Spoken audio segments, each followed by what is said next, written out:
कौन सा ले लेते? क्या बात है, पंखा क्यों नहीं चला है? स्विच इधर है, उधर से दबा दो जिधर भी। राठौड़ों की बेसिकली तीन रियासत हुआ करती है अपने। एक रियासत थी जोधपुर, जिसको हम बोलते हैं मारवाड़, क्या बोलते थे? एक रियासत हुआ करती बीकानेर, कौन सी थी? बीकानेर। और एक रियासत थी किशनगढ़, कौन सी थी? देखो हमने चित्रकला पढ़ते तब अपने पढ़ते हैं कहां कहां की चित्रकला की, जोधपुर की, बीकानेर की, किशनगढ़, है ना। मारवाड़ में ही पढ़ते हैं क्योंकि ये राठौड़ों की तीन रियासत थी। कौन कौन सी है? जोधपुर, बीकानेर और किशनगढ़। मैंने एक और बताया था कि राठौड़ों के जो भी किले हैं उनको बोलते हैं चिंतामणि, क्या बोलते हैं? तो जोधपुर बीकानेर वाले जो किले, इन किलों क्या कहते हैं? चिंतामणि दुर्ग कहा जाता है। मेहरानगढ़ किले का नाम क्या है? चिंतामणि दुर्ग। जूनागढ़ का नाम क्या है? चिंतामणि दुर्ग नाम है इनके। राठौड़ों के लिए कहा जाता है कि राठौड़ या तो कन्नौज के गहडवाल है। कहां के गहडवाल है? कन्नौज के गहडवाल है। कन्नौज में एक वंश हुआ करता था गहडवाल वंश, या तो कन्नौज के गहडवाल है या दक्षिण भारत के राष्ट्रकूट। कहां के राष्ट्रकूट है? कुछ सिंपल सवाल पूछेगा आपसे, दक्षिण भारत के राष्ट्रकूटों से राजस्थान के कौन से वंश को जोड़ा जाता है? या राजस्थान का राठौड़ राजवंश कन्नौज के कौन से वंश से जोड़ दिया जाता है? कौन सा? ले दे के बात ये कि तीनों चीज एक ही। साउथ इंडिया में इन्हीं को राष्ट्रकूट कहते हैं। यही आपके कन्नौज में आके क्या हो जाते हैं? गहडवाल। ये राजस्थान में आके क्या हो जाता है? राठौड़। राष्ट्रकूट राष्ट्रकूट राष्ट्रकूट करते करते क्या बना शब्द राठौड़। जैसे हम पढ़ते हैं कि चित्रांगद मौर्य ने चित्तौड़ बनाया, तो उसका नाम था पहले चित्रकूट। क्या नाम था? चित्रकूट। चित्रकूट चित्रकूट करते करते क्या हो गया? चित्तौड़। तो राष्ट्रकूट राष्ट्रकूट राष्ट्रकूट करते क्या हो गया? राठौड़। तो तीनों एक ही बात है। फिर भी क्वेश्चन बनने लायक तो बनता है, कन्नौज का कौन सा वंश है? गहडवाल। दक्षिण भारत का कौन सा? राष्ट्रकूट। पहला जो बंदा इधर आया था वो था सिंहा। पहले बंदे कौन थे? राव। ये तो टाइटल लगते हैं नाम के आगे। पहला बंदा कौन है? सिंहा। सिंहा यहाँ पर पालीवाल ब्राह्मणों की सहायता के लिए। किसकी सहायता के लिए? पालीवाल ब्राह्मण से लेके आए थे कि साहब हमारी लूटमार ज्यादा हो रही है, प्लीज चलो। तो वहां यूपी से कन्नौज के पास में बदायूं नाम की जगह, वहीं से, और यहाँ पर अपनी राजधानी बनाई खेड़। किसको बनाई? जहां पर हम सुबह पढ़ रहे थे मंदिर रणछोड़, जो कि कौन सी शैली में बना हुआ है? गुर्जर प्रतिहार शैली या मैनाल का महानालेश्वर मंदिर कौन सी में बना? भूमि। कौन सी में? भूमि। समिधेश्वर मंदिर कौन सी शैली में? सोलंकी। कौन सी शैली? सोलंकी। या उसको क्या बोलते हैं? मारू गुर्जर। और सिया यहाँ पर एक लड़ाई में लड़ते हुए मारे गए। उस जगह का नाम है बिठू। कहां पर है? तो इनकी छतरी कहां पर बनी हुई है? बिठू। बिठू पड़ता है पाली खेड़ बालोतरा के पास में एक जगह ही। तो राजधानी कौन सी थी इनकी शुरुआत में? खेड़। छतरी कहां पर बनी है? बिठू। को पूछेगी राजस्थान में राठौड़ों का संस्थापक कौन था, तो कौन था? राव सिंहा। किसकी सहायता के लिए आया था? पालीवाल ब्राह्मणों की सहायता। फिर एक राजा हुआ यहाँ पर, उसका नाम था दूहड़। क्या नाम था? बताया हुआ वैसे तो मेरी बात है। दूहड़ आपके बचपन में ननिहाल गया हुआ था एक बार अपने, यहाँ मंडोर वाले प्रतिहारों में इधर ननिहाल था, तो ननिहाल गया। तो ननिहाल वाले जो बच्चे थे, मामा जी के बच्चे थे, उन्होंने एक दिन दूहड़ को छेड़ दिया और उन्होंने कहा, तुम इतना काला कोजा भूंडा, तेरी शक्ल हमें मिलती नहीं है, होठ तुम्हारे मोटे, बाल तुम्हारे घुंघराले, सिर तुम्हारा चपटा, कहां से आए हो तुम? तो उसने कहा यही है, यही कहेगी। काहे कि यही यहाँ के हो नहीं तुम, दिखते नहीं, शक्ल देखो तुम्हारी कैसी है, और यहाँ के तो बता तुम्हारी कुलदेवी कौन है? उसने कौन है कौन है, तो मम्मी के पास गया रोते रोते। उसने मामा जी वाले बच्चे मेरे को ऐसे ऐसे कहते हैं कि देख तेरी शक्ल देख, तेरे होठ देख, तेरे बाल भी अलग से हैं, सिर तेरा चपटा है पीछे, तुम्हारी कुलदेवी कौन है? मम्मी अपने कहाँ से आए थे? ये कहते हैं हमारे में शक्ल ही नहीं मिलती। मम्मी ने हाथ फेरा, बेटा ऐसा नहीं है, तुम लोग थोड़े बाहर से आए थे। तो बाहर से कहाँ से आए थे? कि पहले तुम कर्नाटक में करते थे चिंता था चीता चीता, फिर तुम कन्नौज आए, कन्नौज में क्या तुमने चिंता था चीता, वहां से तुम राजस्थान आ गए। राउडी राठौड़ साउथ इंडिया की मूवी है, तो राठौड़ साउथ के, साउथ से आए हुए थे, इसलिए शक्लें वकलें मिलती नहीं थी यहाँ वाले लोगों के अंदर। तो बाद में धुअड़ जब बड़ा हुआ तो धुअड़ के मन में वो बात लगी हुई थी कि इन्होंने मेरे से पूछा था कि तुम्हारी कुलदेवी कौन है। मम्मी से पूछा तो मम्मी ने बताया कुलदेवी है तुम्हारी नागनची माता। कौन है? कहाँ पे? मम्मी का कर्नाटक। कहाँ पे? वो बड़ा हुआ तो कर्नाटक गया, नागिनी माता की मूर्ति लेके आया, अपनी राजधानी खेड़ के पास में एक जगह पर उसने मंदिर बनवाया, जहां पर नागिनी माता का मंदिर बना। जगह का नाम क्या हो गया? खेड़ के पास ही नगना नाम की जगह। नागिनी माता का एक बड़ा मंदिर तो ये है नगना वाला, एक मंदिर है बीकानेर में। कहां पर है? क्योंकि बीकानेर भी राठौड़ों की रियासत थी। बीका जब उधर रियासत स्थापित करता तो बनाता है, वो 18 भुजाओं की मूर्ति है। कितने भुजाओं की? 18 भुजाओं की। तो मूर्ति राठौड़ों कुलदेवी कौन सी है? नागिनी माता।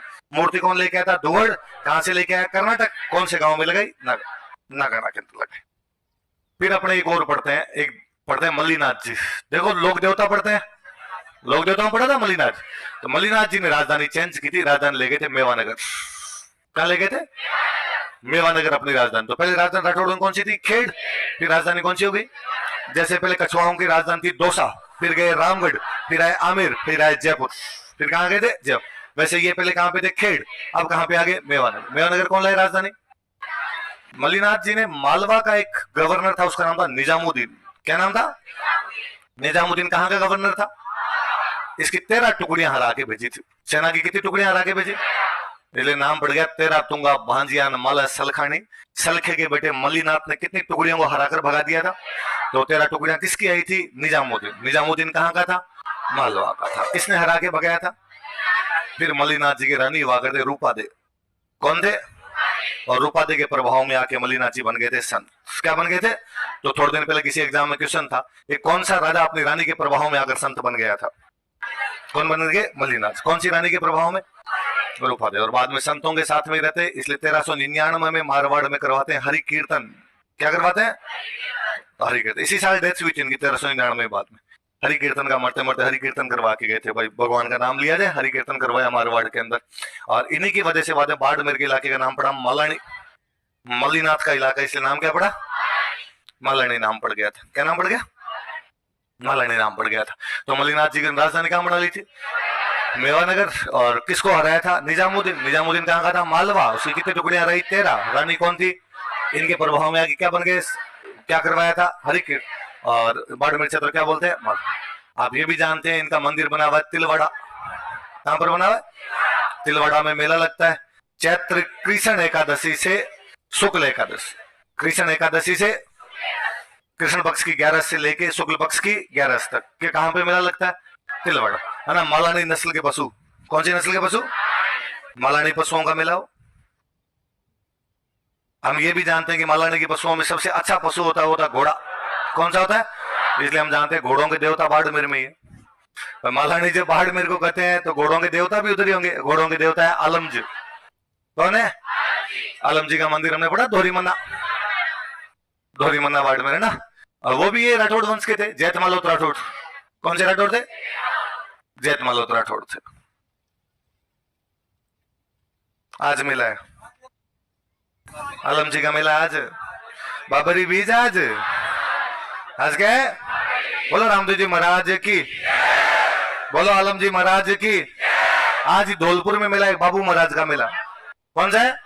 बोलो बाबू महाराज की। बाबू महाराज कहां पे है? धौलपुर। बाबा रामदेव कहां पर है? जैसलमेर। इधर है बाबा, उधर है बाबू। पश्चिमी राजस्थान में क्या मना रहे हैं हम? बाबा।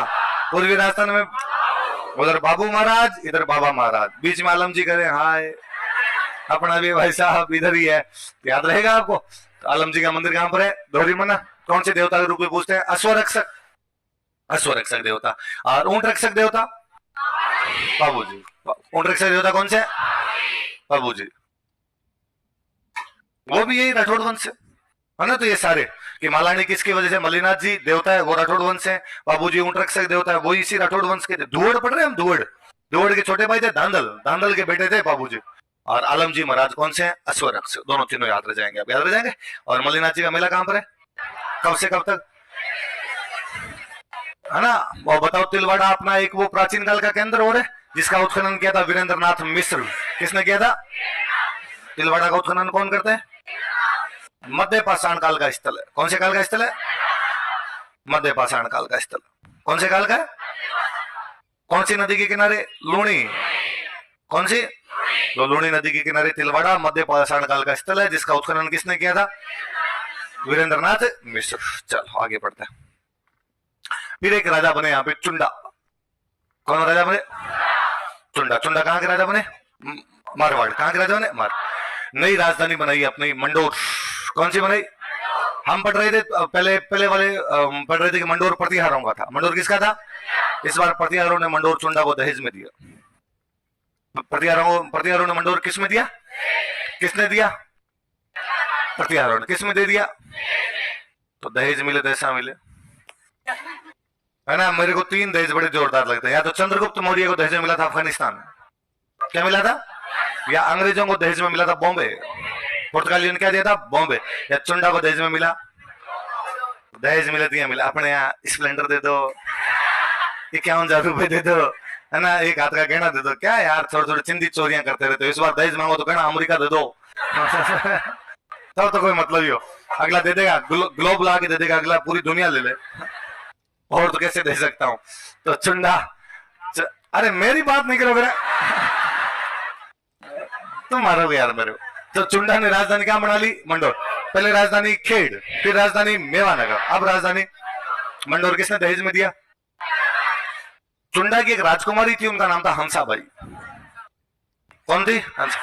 हंसाबाई की शादी मेवाड़ के एक राणा के साथ की गई, उनका नाम था लाखा। क्या नाम था? और तब मारवाड़ और उनका लाखा जी सौगन खाओ, हमारी बेटी का जो बेटा होगा वही अगला राजा बनेगा, और किसी को राजा बनने का। साहब ठीक है। तो उस समय लाखा का एक बड़ा बेटा और था, उसका नाम भी था चुंडा। राणा लाखा कहाँ के राजा है? मेवाड़। तो मेवाड़ में लाखा के बड़े बेटे कौन है? चुंडा। लेकिन लाखा के साथ किसकी शादी हुई? हंसाबाई। तब मारवाड़ वालों ने कहा कि हम राजकुमारी की शादी तभी करेंगे आपके साथ जब आप ये कहोगे कि चुंडा को राजा नहीं बनाएंगे। राजा किसको बनाएंगे? हंसाबाई के बेटे। चुंडा ने खुद नहीं कहेगा नहीं बनूंगा साहब, मैं राजा नहीं बनूंगा। यदि पापा शादी करना चाहते हैं तो पापा आराम से शादी करें, मैं राजा नहीं बनूंगा। राजा कौन बनेगा? आपकी बेटी का बेटा, जो मेरा सौतेला भाई होगा वो बनेगा। इसलिए जो मेवाड़ वाला चुंडा, उसको हम कहते हैं मेवाड़ का भीष्म। क्या कहते हैं?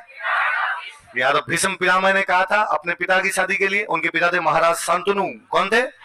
तो महाराज शांतनु बुढ़ापे में जाके सत्यवती से शादी कर रहे थे। तब सत्यवती के पिताजी आए थे, उन्होंने कहा था कि देवव्रत, भीष्म पितामह का नाम क्या था? कि देवव्रत, मैं तुम्हारे पिता के साथ मेरी बेटी की शादी करने जा रहा हूं, पर अगले राजा तुम बनोगे, फिर मेरी बेटी के बेटों को तो क्या मिलेगा? भीष्म ने कहा कि मैं कसम खाता हूं कि मैं अगला राजा, पर कि तुम तो राजा नहीं बनोगे, पर तुम खुद भी शादी करोगे, तुम्हारे बच्चे होंगे, तुम्हारे बच्चे और तुम्हारे जो सौतेले भाई होंगे उम्र लगभग बराबर होगी, और कल को तुम्हारे बच्चे क्लेम कर देंगे कि हमारे पापा तो बोले थे राज्य नहीं लिया, राज्य हमारा है। भीष्म ने, देवव्रत ने कहा यदि तुम्हें इतनी चिंता है तो मैं ये कहता हूं कि मैं शादी भी, इन दो भीषण प्रतिज्ञाओं के कारण देवव्रत को हम क्या कहते हैं? भीष्म। पर चुंडा प्रैक्टिकल थे मेवाड़ वाले, उन्होंने केवल एक सौगंध खाई कि मैं राजा नहीं बनूंगा, बाकी उन्होंने कहा शादी करूंगा, जनसंख्या में जितना अनुकूलतम योगदान दे सकता हूं। तो चुंडा जी के पीछे पूरी लाइन है एक चुंडा बत। कौन सी लाइन है? चुंडा आता। तो कई बार मैं जब बच्चों को आगे कहता हूँ और चुंडा के वंश उस युद्ध में लड़े, बड़े बहादुर थे सलूम्बर के चुंडा, बच्चा कहते सर चुंडा जी ने शादी की थी वहां, एक नहीं 5 शतक ब्याह किए थे और खूब सारे टावर थे। तो वो याद रखना है अपना ना। पर कलयुग में इतनी बड़ी बात भी तो बहुत है ना कि भाई लोग राज के लिए बाप को मार दिया करते, यहाँ बाप की शादी के लिए बंदा करेगा मैं राजा। राजा कौन बन जाएगा? हंसाबाई का बेटा। और बाद में हंसाबाई और लाखा के बेटे होते हैं मोगल। कौन होते हैं? तो बाद में राजा कौन बने थे? कौन बने थे? मोगल। तो चुंडा ने अपनी राजधानी कहां बनाई? किससे मिली थी? किसमें? चुंडा की बेटी कौन थी? शादी किसके की? लाखा कहां के राजा थे? लाखा के पहले बेटे कौन थे? उन्होंने कसम खाई कि मैं राजा नहीं बनूंगा, इसलिए क्या कहलाते? मेवाड़ के। हंसाबाई के बेटे राजा बने, वो कौन थे? कौन थे? अब राजा बने भाई एक जोधा। कौन बने? जोधा राजा बनते हैं। एक नया शहर बसाते 1459 में, जोधपुर। कौन सा बसाते हैं? तो राठौड़ों की पहले राजधानी कौन सी? खेड़, उसके बाद मेवानगर, उसके बाद मंडोर, अब कौन सी? जोधपुर। जोधपुर की स्थापना कब हुई? सवाई माधोपुर की स्थापना 1763। जयपुर की स्थापना, सिरोही की स्थापना और अजमेर की स्थापना 1113। जोधपुर की स्थापना किसने की? और जोधा ने जोधपुर में किला बना दिया मेहरानगढ़। कौन सा किला बना दिया? बहलोल लोधी को हराया था। किसको हराया था? बहलोल लोधी को हरा के भेजा था। और जोधा की एक रानी थे जसमा दे। कौन थे? रानी ने तालाब बनाया, इसलिए नाम है रानी सर। कौन सा तालाब था? इसलिए अपने इतिहासकार हुए गौरी शंकर हीराचंद ओझा। कौन इतिहासकार है? वो कहते हैं कि मारवाड़ का पहला प्रतापी राजा कोई था तो वो कौन थे? बात भी सही है भाई, जोधा से पहले स्थिति इतनी अच्छी नहीं थी। आप दिल्ली के बहलोल लोधी को हरा के भेज रहे हो, इसका मतलब राइज कर रहे हो।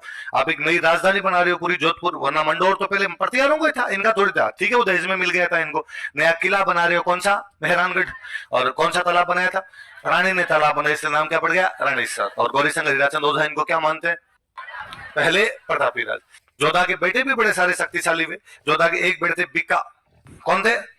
उन्होंने एक नया स्टेट बसाया था, बीकानेर। कौन सा बसाया था? एक बेटे थे दूधा। कौन थे? वो एक नया स्टेट बसाते हैं, मेड़ता। हम पढ़ते हैं मीराबाई का पालन पोषण मेड़ता में अपने दादाजी दूधा के पास में हुआ था, है ना। तो जोधा जी मीराबाई के परदादा जी। जोधा जी मीराबाई के कौन है? परदादा जी, क्योंकि मीराबाई के दादाजी कौन थे? दूधा। वो जोधपुर छोड़ के कहां चले गए थे? मेरठा। कहां चले गए थे? मेरठा। तो जोधा के दोनों बेटे इधर उधर बाहर निकले थे। अगले राजा का नाम है मालदेव। कौन है? बड़ा गजब बंदा था। अपने जीवन में 52 युद्ध जीते। कितने युद्ध जीते? 58 परगने जीते। अलग अलग परगने मतलब इलाके, पढ़ते हमने मारवाड़, परगनारी, विगत। तो परगना मतलब क्या हो गया? इलाके। तो कितने युद्ध जीते? कितने परगने? कोई पूछे 52 युद्ध और 58 परगनों का विजेता कौन था? कोई पूछे 17 में से 16 युद्धों का विजेता कौन था? हमीर। हमीर ने कौन सी बुक लिखी थी? श्रृंगार हार। कौन सी बुक? बुद्ध सिंह की किताब का नाम महत तरंग। ब्रिजनिधि नाम से कविताएं कौन लिखता था? प्रताप सिंह। हवा महल किसने बनवाया था? प्रताप सिंह ने बनवाया था। मालदेव ने कितने युद्ध जीते? कितने परगने? मालदेव अपने पिताजी को मार के राजा बना था। पिताजी का नाम क्या था? गांगे। हत्या करता है, बाद में राजा बनता है। तो अब जब इसने 52 युद्ध और 58 परगने जीते तो अपने अड़ोस पड़ोस में सब पर अटैक किए। तो इसने अटैक कर दिया था बीकानेर पे। कहां पे अटैक कर दिया? तो बीकानेर के साथ एक युद्ध लड़ता है, पाहेबा का युद्ध। पाहेबा का युद्ध या साहेबा का? पाहेबा का युद्ध या 1541। कब लड़ता है? और बीकानेर के एक राजा को मार देता है जैत सिंह। किसको मार देता है? जैत सिंह को। कौन से युद्ध में? पाहेबा या साहेबा युद्ध में। कब हुआ था? 1541। किसको मार देता है? जैत सिंह ने कहा कि यार हम तो बीकानेर वाले तो राठौड़ है, तुम्हारे वहीं से आए थे 4 पीढ़ी पहले। जोधा का बेटा बिकाई तो बीकानेर आया था। जोधपुर वाले राठौड़ है तो बीकानेर वाले भी कौन है? तो अपने तो भाई भाई हैं यार। मालदेव ने कहा इधर नजदीक आओ थोड़े, मैंने पापा को नहीं बख्शा, तुम 4 पीढ़ी दूर के भाई लगते हो भाई साहब, हो कौन तुम? इसी प्रकार इसने मेड़ता पे भी कब्जा किया था। कहां पे कब्जा किया? और मेड़ता में यहाँ पे राजा हुआ करते वीरमदेव। कौन थे? तो वीरमदेव से क्या छीन लिया था? मेड़ता। जैत सिंह से क्या छीन लिया था? बीकानेर। और जैत सिंह तो युद्ध में लड़ता हुआ मारा ही गया था। कौन से युद्ध में? पाहेबा या साहेब। तो जैत सिंह का बेटा है कल्याणमल। जैत सिंह का बेटा कौन है? कल्याणमल। और इधर वीरमदेव कहां का राजा है? मेड़ता। ये दोनों बाद में चले गए थे शेरशाह सूरी के पास। किसके पास चले गए? आपसे सिंपल क्वेश्चन पूछेंगे, राजस्थान के कौन से 2 राजपूत राजा शेरशाह सूरी के पास चले गए थे? कल्याणमल। और कल्याणमल कहां का राजा बनना चाहता है? बीकानेर। क्योंकि उसके पिताजी जैत सिंह कौन से युद्ध में लड़ते हुए मारे गए? पाहेबा या साहेबा। और वीरमदेव कहां का राजा है? मेड़ता। दोनों किसके खिलाफ सहायता के लिए गए? मालदेव। किसके पास गए? शेरशाह का। बैठ दो साइड में, बैठ दो, चलेंगे थोड़े दिन बाद में चलेंगे। इधर शेरशाह नया नया बादशाह बना था हुमायूं को हरा के। किसको हरा के बना था? हुमायूं को हरा के बना था। तो हुमायूं से दिल्ली आगरा छीन लिया था। शेरशाह कहां पर कब्जा करके बैठा है? दिल्ली आगरा।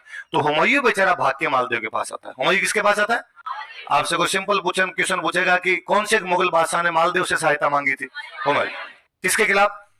शेरशाह। किसके खिलाफ? शेरशाह। इसने 3 दूत भेजे थे अपने, अतका खां, मीर समंद और रायमल सोनी। क्या क्या नाम बताओ देखिए, क्या क्या नाम है? अतका खां, मीर समंद और रायमल सोनी। किसने भेजे? हुमायूं ने। किसके पास भेजे? मालदेव। किसके खिलाफ भेजे? और हुमायूं मालदेव ने पूरा उनको एकदम संतुष्ट करके भेजा, यहाँ कोई चिंता नहीं है, मैं तन मन धन से तुम्हारे साथ हूँ, तुम्हारे रहने की जगह नहीं है तो तुम बीकानेर चले जाओ। कहां चले जाओ? क्योंकि मैंने अभी अभी बीकानेर पे कब्जा किया, जैत सिंह को मार दिया, तुम जाके कहां पर रह सकते हो? बीकानेर। बीकानेर रह सकते हो, आराम से वहां पे जा सकते हो। और उन्होंने कहा साहब हम शेरशाह के खिलाफ लड़ाई करेंगे, जिस दिन लड़ाई करो उस दिन एक मिस कॉल कर देना, एक लोकेशन शेयर कर देना, जहां कहोगे वहां पर मैं आ जाऊंगा, और लड़ाई की चिंता मत करो, मैं तुम्हारा साथ दूंगा। वो गए वापस हुमायूं के पास। हुमायूं को जाकर कहा हुमायूं मालदेव बड़ा गजब आदमी है, उसने अपनी सहायता हर प्रकार से करने का अपने को वचन दिया है, पर हुमायूं ने कहा ये पर क्या है कि जब हम उससे बातचीत करने के लिए गए हुए थे तो वहां दिल्ली से भी एक बंदा बातचीत करने के लिए था। वो कौन था? वो शेरशाह सूरी का दूत था। वो क्या कहने आया था कि हम कहने गए शेरशाह सूरी के खिलाफ सहायता दे, वो कहने था शेरशाह सूरी के खिलाफ सहायता मत दे। फिर उसको क्या रिप्लाई दिया सर पता नहीं, हमसे अलग बात की, उससे हुमायूं को लगा यार उसको क्या जवाब दिया होगा। हुमायूं पढ़ेसरी आदमी था, सारा दिन पढ़ता रहता था, तुम्हारी तरह नहीं था, है ना। तो हुमायूं का एक लाइब्रेरियन था, उसका नाम था मुल्ला सुर्ख। क्या नाम था? वो लाइब्रेरियन था। अब जो बंदा जहां पर ज्यादा बैठेगा उसके वही दोस्त होंगे। जैसे तुम चाय की थड़ी पे ज्यादा बैठते हो, चाय की थड़ी वाला तुम्हारा दोस्त है। हुमायूं लाइब्रेरी में ज्यादा बैठता था, तो लाइब्रेरियन उसका क्या था? दोस्त। लाइब्रेरियन का नाम क्या था? वो भाग के मुल्ला सुर्ख के पास गए। उसने मुल्ला सुर्ख को जाकर कहा कि मुल्ला जी यार ऐसे ऐसे बात है, अपने 3 दूत गए थे, मालदेव ने कहा जाके बीकानेर रह जाओ, लड़ाई होगी तब भी मैं साथ देने के लिए आऊंगा, पर यार शेरशाह सूरी का दूत भी उसी टाइम आया हो तो उसे अलग बात की, भगवान जाने क्या जवाब दिया, तुम्हें क्या लगता है? मुल्ला सुर्ख ने कहा उसने शेरशाह सूरी को यह कहा होगा कि मैं हुमायूं को बीकानेर भेज रहा हूं, वहां जाते ही मेरे बंदे हुमायूं को पकड़ लेंगे, तो बीकानेर आ जा और पकड़ के ले जा।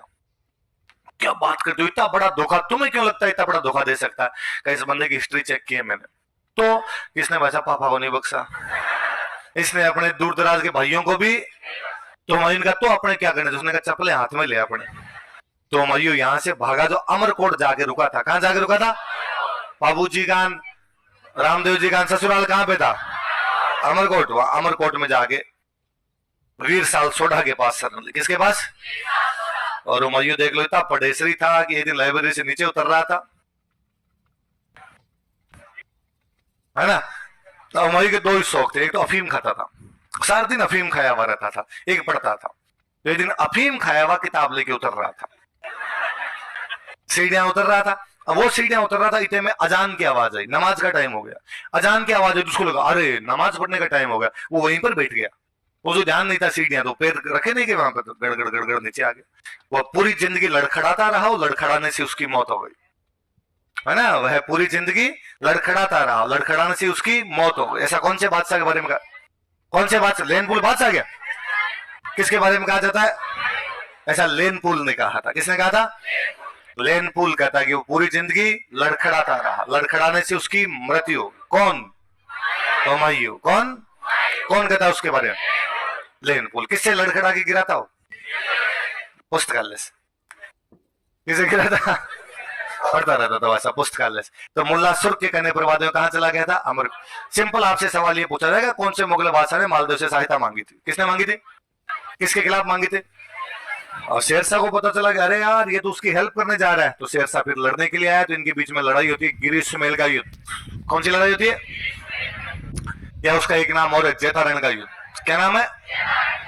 बोले गिरी। तो 5 जनवरी 1544 कब हुआ था? 5 जनवरी 1544। कौन सी लड़ाई होती है? गिरी सुमेल का युद्ध या जेतारण का युद्ध होता है। किस किस के बीच में? मालदेव और शेरशाह सूरी। शेरशाह सूरी का साथ देने के लिए 2 राजस्थान के लोग ही लगे हुए। बीकानेर का कौन है? कल्याण। बीकानेर का कौन है? कल्याणमल। वो तो कहां का है? बीकानेर। और मेड़ता का कौन है? कौन था? धीरम। ये दोनों सहायता कर रहे थे। उधर मालदेव अपनी सेना लेके गया सामने, मालदेव अपने 2 सेनापतियों को लेके गया। उसके सेनापति थे जेता और कुंपा। क्या नाम थे? शेरशाह को पता चला कि यार मालदेव की सेना बड़ी है, अपने हार सकते हैं। तो शेरशाह के बारे में कहा जाता है कि वो शेर जितना ताकतवर और लोमड़ी जितना चालाक था। कितना ताकतवर था और चालाक कितना था? जगीरा की तरह कमीनापन कूट कूट के भरा हुआ था। अपने टाइम का जगीरा था वो। और उसने कहा कि भाई साहब कुछ ना कुछ करना पड़ेगा वरना पार पड़ेगी नहीं। उसने कल्याणमल वीरमदेव को बुलाया, बुला के पूछा हाँ भाई क्या प्लान करे? कल्याणमल वीरमदेव ने कहा सिंपल है, कुछ नहीं है, अपने लड़ाई करते हैं, इसको मालदेव को मार देते हैं, फिर तू तो रख लेना जोधपुर, कल्याणमल को मिल जाएगा बीकानेर और वीरमदेव को मिल जाएगा मेड़ता। उसने कहा होल्ड होल्ड ब्रो होल्ड, तुम्हें नहीं लगता इस बार ये तीनों को मार के दिल्ली आगरा पे कब्जा करेगा? कहा नहीं नहीं इतना भी टफ नहीं। उसने कहा चुप रहो रे, तुम दोनों को इसने जो भगाया था वीडियो मेरे पास पड़े हैं, हमारी धोतियां खुल गई थी पीछे। लोग मालदेव कहते हैं इसको मारेगा ये इस बार। तो बाद में शेरशाह ने चालाकी दिखाई। शेरशाह ने मालदेव के पास में एक लेटर पहुंचवाया। उस लेटर में जैसे ये लिखा हुआ था कि जेता और कुंपा दोनों किससे मिले हुए? शेरशाह से। और जैसे लड़ाई शुरू होगी वो मालदेव को पकड़ के किसको सौंप देंगे? शेरशाह। इसलिए मालदेव जेता कुंपा पर विश्वास नहीं करता, वो जेता कुंपा को छोड़ के अपनी बाकी सेना लेके चला गया जोधपुर। कहां चला गया? उसने जेता कुंपा को कहा कि मैं जोधपुर वापस जा रहा हूं, तुम दोनों शेरशाह से मिल गए हो, मेरे पास लेटर है ऐसा तुम्हारा जिस तुम उसको भेजने वाले थे पर तुम्हारे पास से पकड़ा गया ऐसा लेटर। और अब एक बार शेरशाह चला जाए फिर मैं तुम दोनों को बताऊंगा मैं क्या कर सकता हूं। उन्होंने खूब कहा कि हमने ऐसा नहीं किया है, हम राइटिंग नहीं है, चेक कर ले, क्रॉस चेक कर ले। मालदेव नहीं माना और बाकी जाती हुई सेना ने जेता कुंपा को भला बुरा कहा। जेता कुंपा कहा कि यार तुम विश्वासघाती हो, देशद्रोही हो, देश के साथ ऐसा कौन कैसे कर सकता है? जेता कुंपा को लगा कि अब इस दाग को धोने का एक ही तरीका है, कल हम लड़ेंगे। वो 12,000 सिपाही थे। कितने सिपाही थे? 80,000 के खिलाफ लड़े थे। कितनों के खिलाफ लड़े थे? वो लड़ाइयां लड़ने का अलग मजा है जिसके अंदर ये दिखता हो कि मौत निश्चित है। 12,000 80,000 के खिलाफ लड़ेंगे तो मरेंगे तो दिख ही रहा है अपने आप के। उसके बावजूद उन्होंने 80,000 के आसपास उस दिन हरा ही दिए थे। वो तो शेरशाह का एक सेनापति था, वो पीछे से सेना लेके आ रहा था, जलाल खान जलवानी। कौन आ रहा था? जलाल खान जलवानी। एंड टाइम पर वो आ गया, उस वाली सेना पहुंची तो शेरशाह जैसे तैसे लड़ाई जीत पाया था। और जीतने के बाद बेचारे ने कहा कि मैं मुट्ठी भर बाजरे के लिए हिंदुस्तान की बादशाह को। किसके लिए? मुट्ठी कि आज जोधपुर मिल गया, पर इस जोधपुर में होता क्या है? मुट्ठी भर। और यदि आज हार जाता तो मेरे हाथ से क्या निकल जाता? हिंदुस्तान निकल जाता। ऐसा किसने कहा था? कौन सा युद्ध जीतने के बाद क्या कहा था? मुट्ठी भर बाजरे के लिए हिंदुस्तान की किसकी सेना की सहायता से जीत पाया था? जलाल खान चलवान। अपने बीकानेर का कौन लड़ रहा था उसके साथ? कल्याणमल। मेड़ता कौन लड़ रहा था? वीरमदेव। मालदेव कौन से दो सेनापतियों पर विश्वास नहीं कर पाया था? जेता और कुंपा। गिरी सुमेल का युद्ध कब हुआ था? 5 जनवरी 1544। गिरी सुमेल युद्ध का और क्या नाम है? जेतारण। कौन सा युद्ध है? जेतारण का युद्ध। फिर मालदेव की एक रानी थी जिसका नाम है उमादेव। क्या नाम है? जिसको हम कहते हैं रूठी रानी। क्या कहते हैं? नाराज हो गई थी इसलिए नाम क्या हो गया? क्या नाम हो गया? रूठी। इस रूठी रानी पर बाद में एक राइटर थे इसके दरबार में, आसानंद जी। क्या नाम थे? आसानंद जी ने इस उमादेव पे बुक लिखी थी, उमादेव भटियाणीरा कवित। कौन सी लिखी थी? उमादेव भटियाणीरा कवित। अच्छा, ये उमादेव नाराज हुए थे एक दासी के कारण। उन दासी का नाम था भारमली। क्या नाम था? फिर वो भारमली एक बागा नाम के बंदे के साथ चली गई थी, इसलिए उस पर लिखे थे बागा भारमली रात दुआ। क्या लिखी थी? आसानंद जी की 2 किताबें बताओ कौन कौन सी है? उमादेव भटियाणीरा कवित और बागा भारमलीरा। जहां तरवर्त मोरी और जहां सरवर्त हंस, जहां बागोत है भारमल, जहां दारूत है मंस। जहां जहां तरवर मतलब पेड़ है वहां वहां मोर है, जहां जहां सरोवर है वहां वहां हंस है, जहां जहां दारू है वहां वहां मांस है, जहां जहां बागा है वहां वहां बागे के बिना भारमली नहीं, भारमली के बिना। राजस्थान की प्रसिद्ध प्रेम कहानी कौन सी है? उन बागा भारमली पे दोहे किसने लिखे थे? इसलिए उन दोहों के नाम क्या है? उमादेव भारमली से भारमली कारण नाराज होकर चले गए थे, इसलिए कौन सी लिखी? उमादेव भटियाणीरा कवित। कौन सी लिखी? नाराज होकर चले गए इसलिए क्या कहलाते हैं? रूठी रानी। क्या कहलाते हैं? रूठी रानी। याद रहेगा। एक मालदेव के दरबार में एक राइटर और थे, उनका नाम था ईश्वरदास। क्या नाम था? ईश्वरो सो परमेश्वरो। ईश्वरो सो न केवल कवि थे बल्कि लोक देवता है। पश्चिमी राजस्थान में अपना लोक देवता है। ईश्वर परमेश्वर हो गया था। ईश्वर क्या हो गया था? और इन्होंने बड़ी शानदार बुक लिखी थी, हाला झालारी कुंडलियां। कौन सी बुक लिखी? हाला गुजरात में जगह हलवद। कौन सी जगह? वहां झाला रहते हैं, झाला राजपूत रहते हैं। उन पे दोहे लिखे, दोहों को बोलते हैं कुंडलियां। उनकी सूरवीरता पर दोहे लिखे, 700 दोहे लिखे। कितने दोहे लिखे? तो आप उसको हाला झालारी कुंडलियां कह सकते हो या कह सकते हो सूर सत्सई। क्या कह सकते हो? एक किताब माता जी पे लिखी थी देवीयाण। कौन सी लिखी थी? और एक किताब कृष्ण भगवान पे लिखी थी हरिरस। कौन सी लिखी? कोई क्वेश्चन पूछेगा राजस्थान का ऐसा कौन सा कवि था जो लोक देवता भी है? राजस्थान का ऐसा कौन सा राजा है जो लोक देवता है? मलिनाथ। कौन है? मलिनाथ। ईश्वरो सो परमेश्वरो। ईश्वर क्या हो गए थे? परमेश्वर। तो ईश्वरदास जी किताबों के नाम बताओ। हाला झालारी कुंडलियां, देवियां। हाला झालारी कुंडलियां का एक नाम और सूर सत्सई। कौन सी है? वीर सत्सई किसने लिखी? सूर्यमल मिशन। किसने लिखी थी? वीर सत्सई 2 लोगों की लिखी है। तो सूर्यमल मिशन वाली बहुत फेमस है। एक है नाथू सिंह महवारिया। किसने लिखी थी? नाथू सिंह महवारिया। पर वो फेमस अपने सूर्यमल जी वाली है, वही क्वेश्चन पूछते हैं उसका। पर फिर भी अपनी किस्मत फूटी हो कभी, अपने से पूछ लिया जाए तो एक और याद रखना। एक और वीर सत्सई किसकी लिखी हुई है? नाथू सिंह महवारी। तो सूर सत्सई तो किसने लिखी? ईश्वरदास जी। वीर सत्सई किसने लिखी?